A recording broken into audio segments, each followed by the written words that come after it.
Hello, I'm Mary Jane Mikuriya, and I've been with Servas as a volunteer in many positions since 1977. I've worked with Bob directly um, in setting up national conferences, and I have been with people who knew him when he was the Servas International president many years ago. So there are many stories about Bob, about his organizational abilities and his communication skills, but I think this idea of looking at him as a whole human being is a very nice idea. When did you first meet Bob, and what were your first impressions? I first met Bob in 1980. The only reason I know it was 1980 because U.S. Service had its first national meeting outside of New York City. They told me about 35 people would come to this national meeting, so they're just trying it out in San Francisco. Well, 70 people came to it, and they were expected to find home hospitality for 70 people. Even Bob Luitweiler came to it. I remember when he came to it, before he was assigned to stay with somebody, he brought 2 suitcases of raw corn. That means that when he came, not only are you organizing a conference for San Francisco and everybody from out of state, you also have to organize the food, and now you have to have this fresh corn, 2 suitcases of fresh corn cooked. I mean, it was a very nice idea, but oh my goodness, what a challenge. I found out that he was not very welcome because when they had group meetings, he had very strong ideas how Servas should be. And Servas, at that particular time, he felt was a closed group. And it was. It was all New York City and run by just a few people. So they tried to open it up, and for the first time, they had it in San Francisco.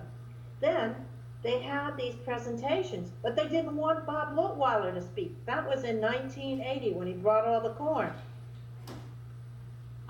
So he's a participant in this meeting, so we're having it at a school. So when people stand up and he's the founder, of course they're going to give him more deference. So the board, I don't know what he said to the board so that they were not welcoming, but he got his say in. He is able to engage you as a founder of what it is that he wants, and he wanted more peace activities. He wanted more participation. And I think that's what the local groups are being encouraged to do, to get involved in local activities that bring people together to have fun and at the same time support activism of humanitarian ilk or some environmental, you name the kind of peace. And he felt the most important way was have conversations who were different with you, from you. And that's when I first met him. It was a very controversial time. Maybe we could go back to the founding of Servas. Why did Bob found Servas in the first place? Oh, well, I have his story. His story is that he was a conscientious objector. Well, it turns out, if I can just step back a minute, that Bob Luitweiler is not his real name. Bob is not his real name. He comes from a very upscale New York family, and he was a different kind of a child. He wanted to know why, and he was argumentative, quote, argumentative in the sense that he wanted to know more and more and more. And he just didn't fit in with his family. There were 2 children, he and his brother. And so I think they sent him off to a military school, and he didn't fit in there. So he was made to know early on that his behavior as a nonconformist was very challenging to the family. And he learned to live with that, and I think that's why it made him or prepared him to be a leader that didn't go along with the group. So, do you see what I'm saying? He learned very early in life that he had to speak up and take the consequences of not fitting in. All right, so off he goes. During the Second World War, he was put into prison. Well, superintendents of prison only have people that did bad things. These now all of a sudden he has all these conscientious objectors who have never done anything bad, and so he doesn't know, what am I going to do with all these people? So he says, all right, he puts all the people in one room for 3 hours at a time, and he says, all right, you guys, fight it out. There was no work program or anything, it was just conversation. So good old Bob, he's the kind that's in your face. I mean, you are talking to him and he wants to get up close and personal. And so he went over and he saw some people who didn't know, 2 black nationalists from the South. So he goes to them and he says, tell me about yourself. So he's not a kind of person that's going to they want to ignore you. No. He says he wants to know, he asks some specific questions, and he's so close to you, you cannot ignore him. So he asks these 2 men about why they're black nationalists. Turns out he's the first white person they've ever talked to, and he asked them more about their beliefs and so on, and why should they go to war if they don't even have any rights if they're in the South. All right, so after 3 months, these 2 young men said, are there more white people like you? So what he has done has opened the mind of these 2 black people that all white people are the same. He showed them that all white people aren't the same. And he goes, wow, just by talking you can change people's hearts and minds. He said, oh, and you have to remember the times, in the 1940s, it was before the internet, and there was a lot of propaganda, whether it's in Germany, or they had a propaganda minister, but in the United States, there was a lot of propaganda too. It was on billboards, it was in the movies, it was on handouts, it was in the public schools, all over the place. Hate the Germans, hate the Japanese, hate the Italians, because we were at war with all these 3. And then there was, be careful immigrants. You don't know who may be a spy. So if you're not American, if you have an accent, be careful of those people. They have the walls have ears. They have a picture of a wall with just an ear on it. So, be suspicious of everybody. This is almost like, we're coming back. I get some of the flavor now, but that's what it was very big on. So he was in jail, and he was let out of jail. And of course, when civil service, the selective service called him back in after he had not gone, his number came up again, and he refused to go again. He was put in jail a second time for being a conscientious objector. All right, now the war is over and he gets out of jail because he wasn't selected anymore. So he goes over to Denmark, and now Europe is a mess. I mean, everything has been bombed out. There is no infrastructure, there is no public transportation, there's nothing. So this is the story that Bob says. He went to the folk school someplace in Denmark, and everybody's hitchhiking, so he meets this girl from Germany, and of course, and Bob says, well, what do you think about the Jews? He says to this young girl.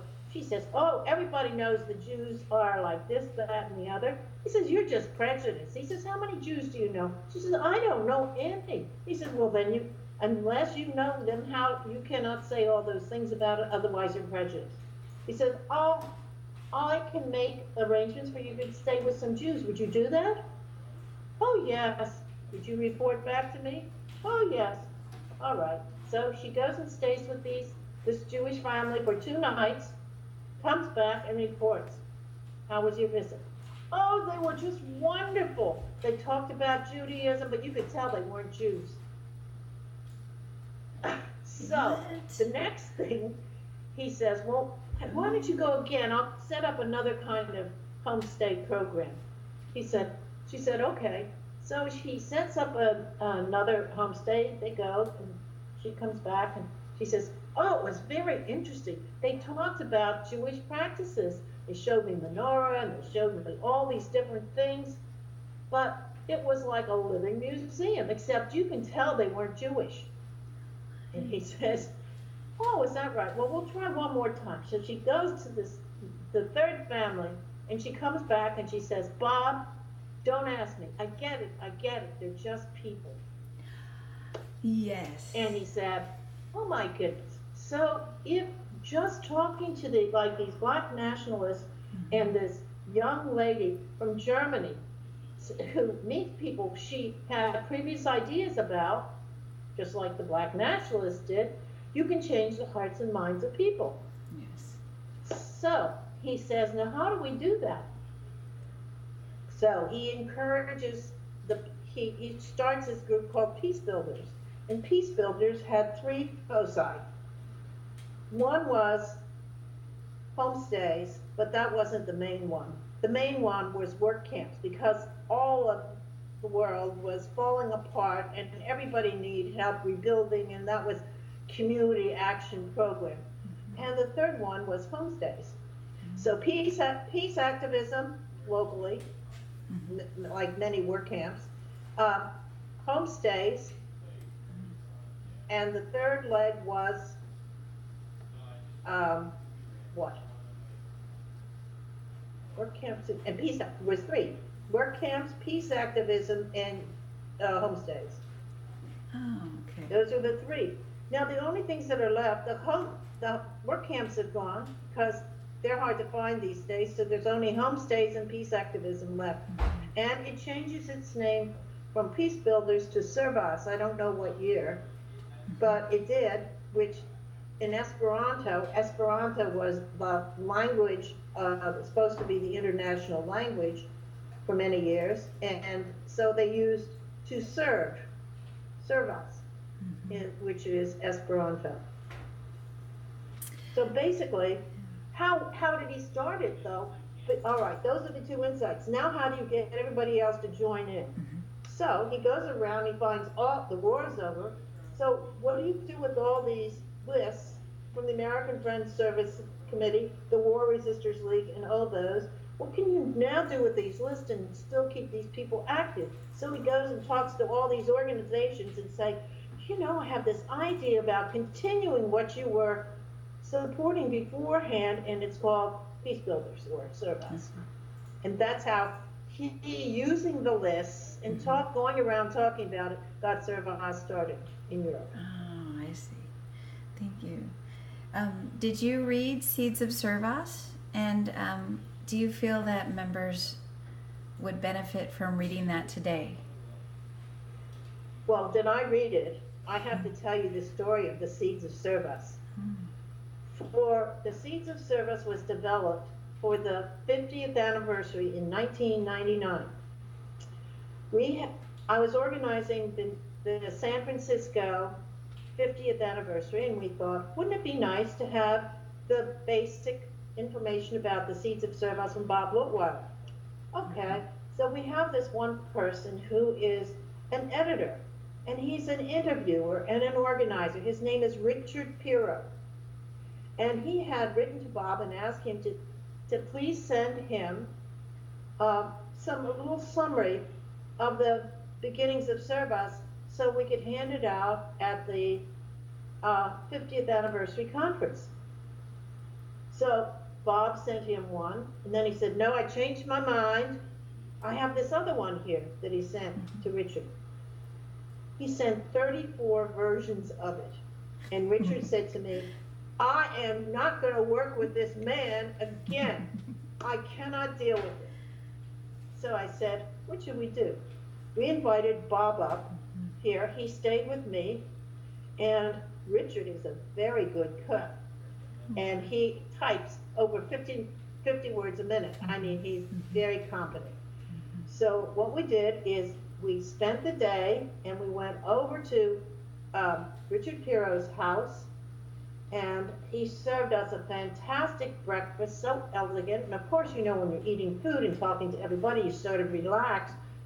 And when we said, Bob, we'd like to write about the beginnings of Servas, and we have so many copies. Can we just pick one out and see if you could go over and see what you would like to add to it? Maybe we can start there. He says, okay. Well, he's in a very good humor, having been well fed and appreciated and so on. So we take this one of the 34 versions out that Richard has picked out as being the fullest and the best. So we go over word by word. And I'm sitting in the sunroom, and Richard's in the next room and in the kitchen. And when, this is all right, Bob? Yes. Okay. Well, I put it down, and Richard listens in the next room, and he comes in. Oh, would you like some more coffee? And then whisks off that and types it up the next couple of pages. And that's what happened all day. And then we had lunch. And I remember the dessert that day was some kind of a shell that was like a flower, and then had ice cream and chocolate sauce in, and everything was elegantly served as well as delicious, which of course Bob was special, and he loved that, and he loved his words being checked individually. So when you look at the Seeds of Servas, you'll see my picture in it with Bob Luitweiler, because he said, we have to take this picture because this was a work of this one day, and we got it done in one day. Oh, that's amazing. So that's how, have I read the Seeds of Servas? I read and have had approved every single word in the Seeds of Servas. Yes, that is amazing. And it is from the master himself. I just have one more question for you. If we could interview Bob today, or he were here to speak at Sakoga in October, what would his message be to us in this current era? Well, knowing Bob as I do, to respond to that question is the same Bob that went to the 2004 Servas International meeting in Barcelona. He came, I gave him frequent flyer miles to go on the airplane. And that's when I learned that his name really wasn't Bob, because it wasn't, but I can't find the papers what it was, because it was 2004. I threw out all the papers from 2004, but maybe Heather Mason knows what his real name is, but it's a very upscale name, because then we put it on the airplane ticket. So he went to Barcelona, and his clothes, cares nothing about clothes, I have to tell you. He's visited me once. He stayed with me while he was on his way to his daughter's wedding. And his shirt was so tacky, we had to go to the Salvation Army and get a nice white shirt and a sort of like a jacket so we could go to the wedding instead of a casual shirt with holes in it. And I mean, he cares nothing about his appearance. Okay, so now but I wasn't with him. He went directly from Bellingham, Washington, on different flights to Barcelona. And his shoes the soles are falling off. His shoes, and as a result, he fell in Barcelona and got a black eye. So what was he like at a Servas International meeting?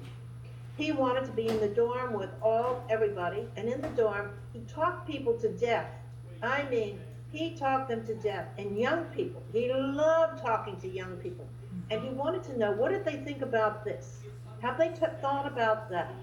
How about the environment? He was very concerned about the environment, about education and how people were being educated, and how peace was being left out of Servas, and how we could get more active in Servas.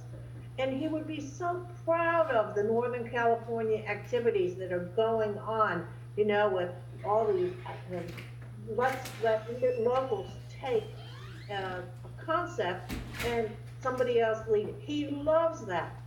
the other thing that he would say is, we should not be a travel organization. We have to be part of improving the world. And of course, he had, if you talk to him, he liked to build adobe houses that were based on straw bales. I don't know what they call them, but they're a certain kind of building that you keep the house warm, and you don't cut down trees, and it's all this environmental thing. And he had gardening with earthworm uh, manure, or how do you call it? It's not manure, it's some kind of gardening. He was very concerned about the way we treat the earth, as well as young people, and so on. So yes, this is what his message would be. And he doesn't like bureaucracy. He feels Servas was coming too bureaucratic. And one time, Servas was thinking of joining some sort of like Froma or some kind of travel organization. But he was no. But his idea was to, like in a workshop in 2002 in New Orleans, he and I led this workshop on volunteer opportunities for Servas members. So this hall, maybe there were 60 people in it, and we came up with a checklist of what people thought Servas should put out and encourage people to do. So I mean, this idea of getting involved locally and together was very, very basic for Servas from the beginning, but it had to keep being refreshed because other things came up, like travel and places to go, and money making, tours, and